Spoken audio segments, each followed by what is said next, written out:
পাইথনে lambda function হলো এক ধরনের অ্যানোনিমাস বা নামবিহীন ফাংশন যা এক লাইনে লেখা যায়। ল্যামডা ফাংশন তৈরি করার জন্য আমরা একটা ভেরিয়েবল নিয়েছি ডাবল। সো এর ভিতরে কিওয়ার্ড দিয়ে দিব ল্যামডা এবং একটি প্যারামিটার দিব এক্স।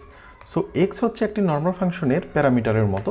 সো আমরা চাইলে এক্সকে 2 দিয়ে মাল্টিপ্লাই করতে পারি এবং ফাইনালি এই ল্যামডা ফাংশনটাকে আমরা কল করতে পারি নর্মাল ফাংশনের মতো। সো আমি এখানে 5 পাস করে দিয়েছি। এখন যদি আমি রান করি তাহলে দেখতে পাচ্ছি আমার আউটপুট 10। চলুন ল্যামডা ফাংশনের একটি ইউজ কেস দেখা যাক। আমরা এখানে একটা ওয়ার্ডস নামের লিস্ট নিয়েছি এবং তার ভিতরে কিছু ওয়ার্ড নিয়েছি। সো আমরা চাই এই ওয়ার্ডগুলোকে তার লেন্থ ওয়াইজ সাজাতে। তার জন্য আমরা যেটা করব, সর্টেড ওয়ার্ডস নামের একটা ভেরিয়েবলের ভিতরে পাইথনের সর্টেড মেথডটা ইউজ করব এবং ওয়ার্ডের লেন্থগুলো ক্যালকুলেট করার জন্য আমরা এখানে একটি ল্যামডা ফাংশন লিখব, যার ভিতরে আমরা ওয়ার্ডগুলোর লেন্থ ক্যালকুলেট করব। ফাইনালি যদি আমরা প্রিন্ট করি সর্টেড ওয়ার্ডস, সো আমরা দেখতে পাচ্ছি এখানে আমাদের ওয়ার্ডগুলো তার লেন্থ ওয়াইজ সর্টেড হয়ে গেছে।